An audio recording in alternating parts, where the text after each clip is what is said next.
I'm back and I have so much to say. So, welcome back to the Jennifer Kwapis podcast.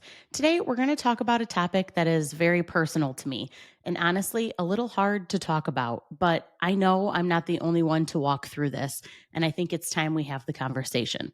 Today, we're going to talk about what happens when you stay in spaces, even with your own family, where you are not respected.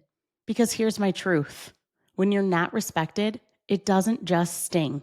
It slowly drains the best parts of you. Stick around. We're going to talk about it some more.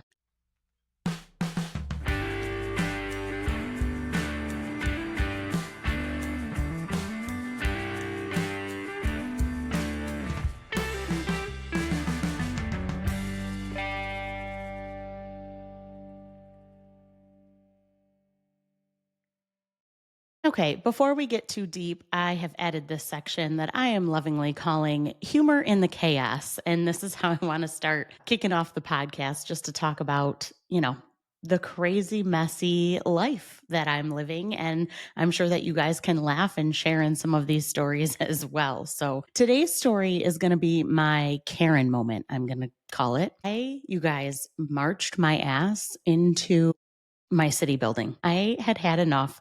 There was this enormous flatbed truck with a giant trailer connected to it, parked in front of my house for an entire week. Unmoved, didn't move at night. No one was coming in and out of it. It was just simply parked there across the entire length of the front of my property with cones around it because it was so large that it would cause traffic jams going up and down the street. And frankly, I almost got hit backing out of my driveway on multiple occasions because I could not see any of the cars coming down the road. This is also extremely dangerous because, as I've mentioned before, there's a house being built next door to me on an empty lot. And so the sidewalk does not connect right there. So anybody walking this way has to, in fact, go down my driveway to get into the street to go around this property because the sidewalk isn't connected because the house isn't built. So, again, just super unsafe and annoying, really. I had given it 5 solid business days before it really started to affect me. And I reached out to the real estate agent who signs on the property. That was my first step. Like, hey, reaching out. I live next door to the property that you're selling on such and such street, and was wondering if you could reach out to the builder to let him know that there's this giant truck and trailer that's been parked in front of my house for the last 5 days, yada, yada, yada, right? Thinking that they would reach back out and maybe the builder was unaware of this. But no. Instead, I got a text message response from the real estate agent saying, I had a conversation with the builder. He has no intentions of moving the truck until all of the cement has been poured. Okay. So my next step was I tried to call the phone number on the side of this cement truck that was parked there. Cement company is out of business. So clearly that is not the cement company who owns the truck. So the next step was to call the city building. Called and explained to them exactly what was going on, told them I had pictures if they needed it, and provided my address. Lady tells me she will get in contact with city enforcement, whatever, and took my number in case she had any questions, right? So this was on a Friday and I get no response. Now, mind you, Sunday, I'm hosting my son's 9th birthday party. So I will be having friends and family coming over to the house, and the entire front of my house in the street, no one's going to be able to park there because there's a giant truck and trailer parked there. And if you were to park on the other side of that truck and trailer, it would just make the whole situation of going up and down the street even harder. To make matters even worse, my neighbors are also going to be hosting a party on that Sunday because it is the first Sunday of the Lions football game, which rightfully so. People should be having people over and celebrating this. But again, just more congestion up and down the street, which just fuels my fire even more. So come Monday, truck is still there. I take more pictures. And then on my lunch, I go up to the city building, which luckily I run right into the city enforcement guy, whatever his name is. I'm just going to go with city enforcement, whatever his title is.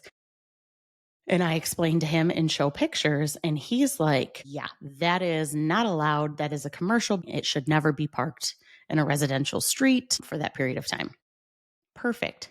Thank you. He's like, I'm not even going to give them 24 hours. They have 4 hours to move this truck, or I'm going to start finding the builder.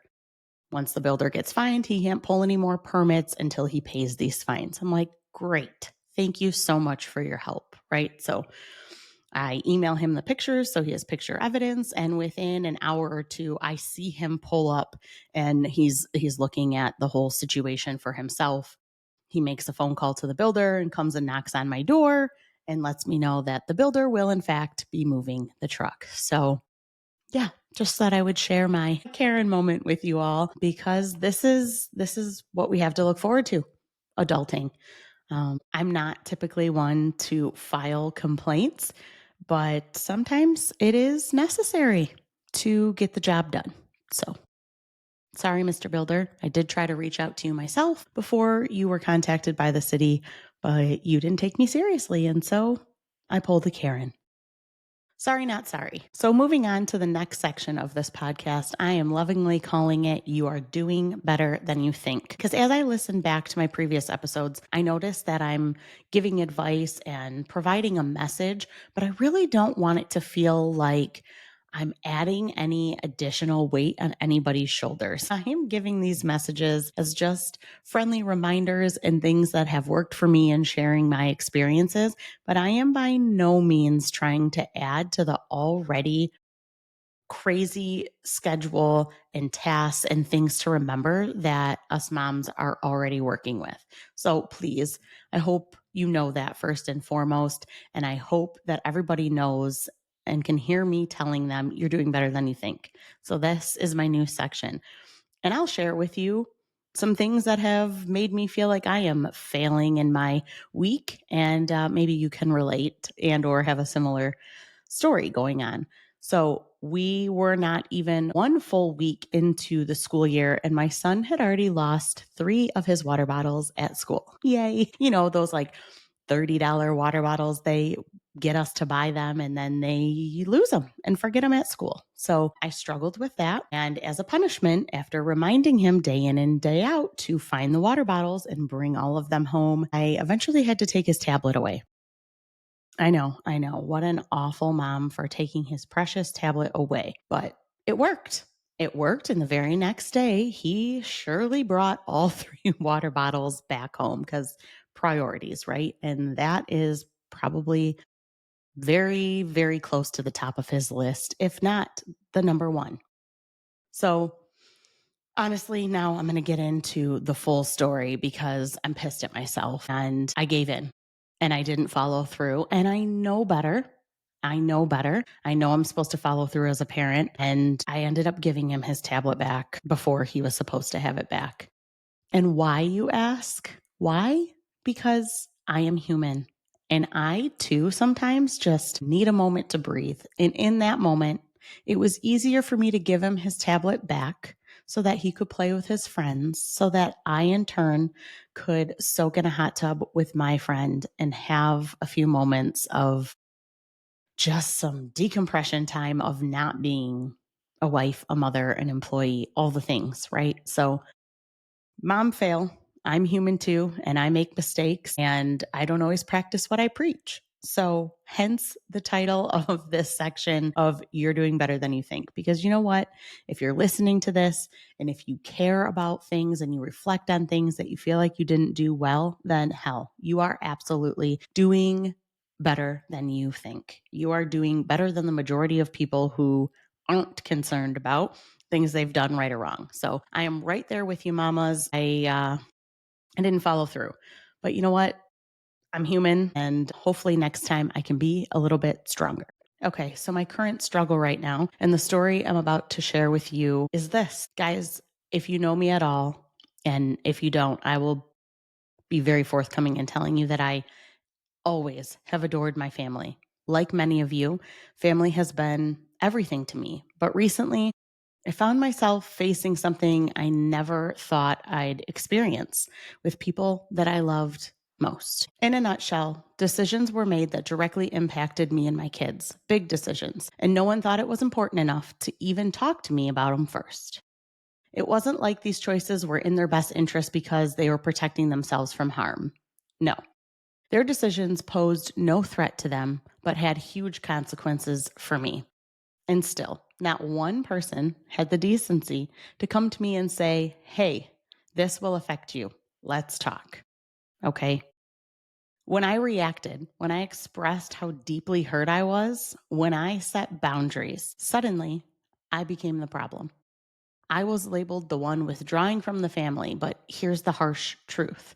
I've learned through all of this there is no fixing disrespect because, guys, respect is the minimum. And I'm going to say that again. Respect is a minimum. There is no fixing a lack of respect. The harsh truth, you can't build a healthy relationship, not even with family, if respect is missing. Love doesn't excuse disrespect. History doesn't excuse disrespect. Blood doesn't excuse disrespect. It's crushing, isn't it? To realize that people you've trusted and loved the most are the very ones disregarding your voice, your needs, or your worth. I'll be honest, it has torn me apart because when you stay in those spaces, you are constantly disregarding. You start questioning yourself, you start shrinking, doubting your voice, wondering if you really are the problem. But, friends, I'm here to tell you, you are not the problem. Disrespect is the problem. And you can't fix being mistreated by pretending it doesn't hurt. You can't fix it by staying quiet to keep the peace. What you can do is set boundaries. What you can do is take a step back from the people and places that continue to show you that your needs don't matter to them. And yes, you'll probably be painted as the bad guy for doing it. I was. But I'd rather be the bad guy than lose myself completely in spaces that refuse to treat me with the basic respect I deserve. So please, please hear me when I say you aren't sticking around. I speak from experience when I tell you that if you do stick around, no matter the reason, it will drain the best parts of you. For family, we do tend to put up with more things than we would normally because we love our families. We do. And I don't disagree with this, but that's not what we're talking about today. What we are talking about today is the absence of respect. And I want to read you the definition of respect. The definition of respect is the due regard for the feelings, wishes, right, or traditions of others. When I read that definition, it seems so simple and obvious. Like, if someone isn't going to have any regard for my feelings, wishes, rights, or traditions, then clearly I won't be investing my time with this person. And while put into perspective, it seems so simple. In my experience, it's been anything but simple. And why I think that is love. I love and admire and respect my family members. My character is built on that foundation, the principle of family first. It truly is who I am down to the core, God and family. If you're listening into my show, I have to believe we share this in common. So when someone we love and would go to the ends of the earth for disrespects us, it shatters us to the deepest depths. And now, obviously, there are many cases when people we love perhaps didn't intend to disrespect us, and a tough conversation with them to talk about it can fix it. But if that's not the case and they cannot understand what they've done has disrespected you, furthermore, they aren't willing to apologize or change the wrongdoing, we can't stay. We can't because if we do, we will always be hurting every time. Every time you show up for whatever the reason, for your grandma, for your kids, because you're waiting on them to fix the wrongdoing. You are waiting on things to go back the way they were before it all happened. You will be hurt and disappointed every time. You will show up with anxiety. You will regret not valuing your own morals and cowarding to what you know is wrong. You will be disappointed that you are not leading your children by example. Fear that they will do what you're doing down the road and allow themselves to be put in situations and feel the way you're feeling right now. You may fall physically ill. Stress is no joke and it can make you sick. And what are you doing it for? You aren't doing it for your kids because you wouldn't want them to feel this way, and you definitely wouldn't want them to tolerate anyone who put them in this position.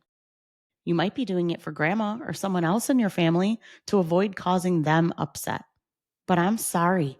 If grandma or loved one isn't in your corner after anyone treated you this way and hurt you like that, what are you even fighting for? Let them go. Let them go on ahead and find your new normal. Put your energy into areas of your life that you can control. Pour your love into those who are fighting for you in rooms you are not in. Everything I just shared goes for any relationship, a friendship, a significant other, a spouse. You have to be your own advocate. You have to demand respect and also give it to those who are important to you. You have to honor your character with an unwavering defense. Okay, I feel a little bit lighter. I feel a little liberated to have said all of that out loud. And while I hope it landed upon those that needed to hear it, I'm honestly going to tell you that it was extremely therapeutic for me. So thank you for listening. I hope that you haven't experienced this, but in the case that you have, I hope that you will always honor yourself and your character, and that you know respect is the minimum in the foundation of any relationship.